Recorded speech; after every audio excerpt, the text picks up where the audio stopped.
美国国会众议院外交事务委员会通过2项议案，其中一项旨在确保东突厥3地区的强迫劳动产品不能进入美国市场，另一项谴责中国当局针对维吾尔和其他少数民族和宗教群体的种族灭绝行为和反人类罪行。尽管中国当局试图掩盖其暴行，但越加清晰的是，针对维吾尔人、东突厥3人民的持续虐待已构成了日内瓦公约对种族灭绝的定义。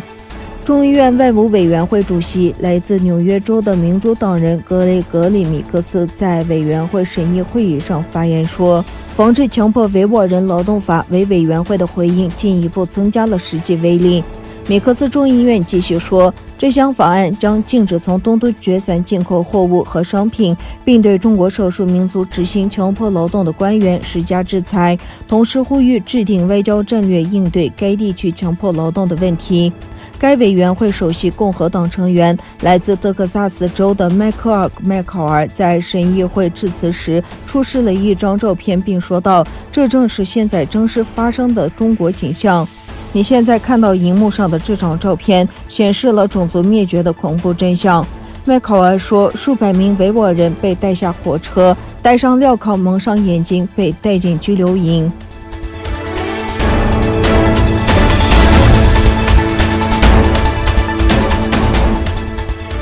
中国的集中营和强迫劳动政策已粉碎了东突厥3的家庭，当局迫使数千名维吾尔像奴隶一样从事廉价劳动力的工作。从中国在社交媒体平台上分享的视频显示，来自东突厥3的某个地区的20到25岁之间的年轻女孩被带到中国各省进行强迫劳动。在另一段视频中，其中一名被强迫劳动、拿着家庭照片入睡的女孩子的图像揭示了东突厥3的最新情况。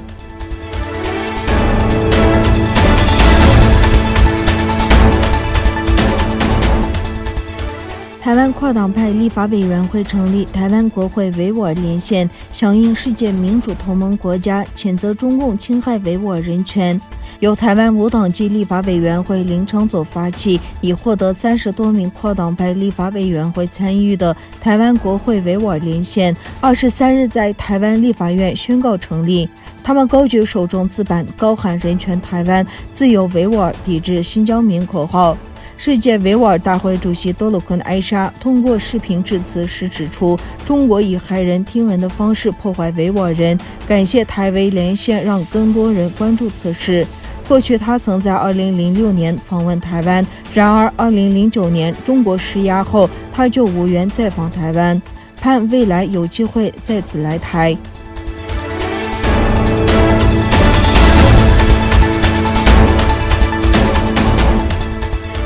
中国国务委员兼外交部长王毅23日在北京与美国智库对外关系委员会事项交流时表示，美国仅因实行民主的方式不一样，对中国扣上威权专制的帽子，本身就是不民主的表现。王毅指出，最近有论调将中美之争渲染为民主和威权之争，以意识形态划线，将世界各国标签化。但是民主不是可口可乐，美国生产原浆，全世界一个味道。在谈到台湾时，王毅表示，打出美国的台湾牌是在玩弄火，并敦促美国严格遵守一个中国原则，履行3项中美联合声明中的承诺。至于维吾尔人问题，王毅说，所谓种族灭绝、强迫劳动是出于政治目的的捏造的天大谎言。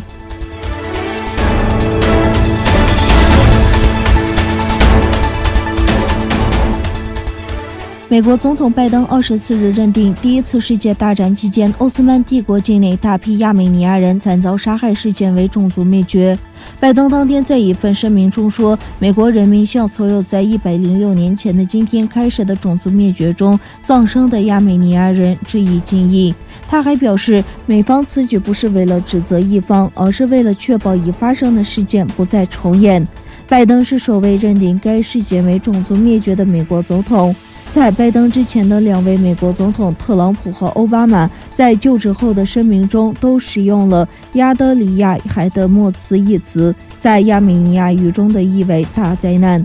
自1993年克林顿以来，美国总统每年定期就1915年事件发表书面声明。1915年的事件经常用诸如大灾难、驱逐出境和屠杀之类的词来形容。另据土耳其外交部当天发表的书面声明，土方对此表示拒绝接受，并给予强烈谴责。土耳其外交部长乔乌什欧卢说，拜登的表态没有学术和法律基础，没有任何证据给予支持，将破坏两国的互信和友谊。声明呼吁拜登纠正这一重大错误。土耳其外交部召见美国驻土耳其大使，就亚美尼亚种族灭绝的声明表达强烈回应。